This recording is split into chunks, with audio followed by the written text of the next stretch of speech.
Salut les fourmis, aujourd'hui c'est samedi, J-2 avant de reprendre les cours à l'extérieur en espérant qu'il fasse pas le temps qu'il fait aujourd'hui.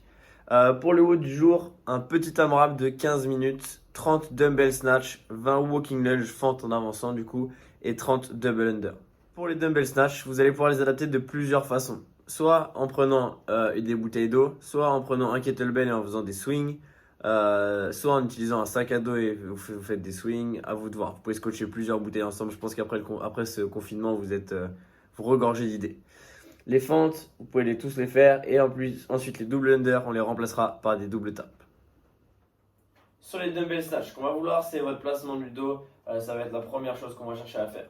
Donc sur ça, ce que vous allez faire, c'est que vous allez devoir presser vos hanches vers l'arrière, plier légèrement vos jambes et vous incliner de manière à avoir votre main qui touche le sol ou votre poids qui touche le sol. Dans cette position-là, on cherche à ne pas être en hyperextension, on ne veut pas être arrondi non plus, on essaie de rester neutre, le ventre serré et le dos droit. Quand vous allez faire vos dumbbell snatch, l'erreur la plus commune, c'est de mettre un mouvement de rotation dans vos épaules et d'être tourné. Ce qu'on va vraiment chercher à faire, c'est rester droit quand vous allez venir chercher votre haltère avec vos genoux vers l'extérieur. Ensuite, ce que vous allez chercher à faire, c'est vous grandir vers le plafond et emmener votre bras au-dessus de votre tête. Donc vous allez être en bas et de là, vous allez devoir vous redresser pour emmener le poids au-dessus de votre tête, bras tendu. Sur la position haute, essayez de garder votre biceps proche de votre oreille et de rester le plus stable possible. Évitez d'avoir votre épaule qui tourne et votre buste qui se penche pour avoir le poids là. Pour les walking lunge, qu'est-ce qu'on va chercher à faire? On va chercher à faire un grand pas vers l'avant et à garder son genou directement au-dessus de sa cheville. Vous allez devoir rester droit, garder votre buste droit du début à la fin, puis revenir à la position. Pour les double under, comme on a pu le faire sur toutes les autres séances, vous allez d'abord pouvoir faire des tours simples, puis vous allez pouvoir faire des tours doubles en cherchant à passer 2 fois la corde sur vos pieds. Si jamais vous n'avez pas encore l'habitude de faire de la corde, vous allez pouvoir faire des simples tapes, donc toucher vos cuisses au moment où vous êtes en l'air.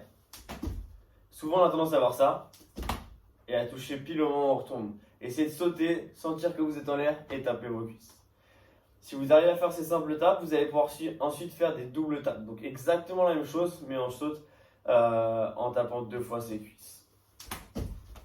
Donc un AMRAP de 15 minutes aujourd'hui. Ce qu'on va chercher à faire, c'est vraiment faire le maximum de tours tout en gardant une bonne posture. Prenez une charge qui vous permet d'enchaîner les dumbbell snatch, de ne pas faire de pause pendant toute la série.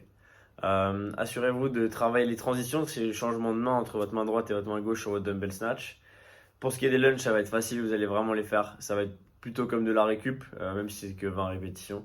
Puis derrière, les 30 double under. Si jamais sur les 30 double under vous avez du mal mais que vous avez envie de travailler votre corde, essayez de faire une adaptation. Essayez de faire des double under ou faire des tentatives de double under, mais en faire un tout petit peu moins. Checkez en dessous de la vidéo, il y aura toute la description, il y aura l'échauffement, la partie technique ainsi qu'un finisher et les adaptations pour les femmes enceintes aussi. Bon week-end à tous et on se voit bientôt devant la boxe.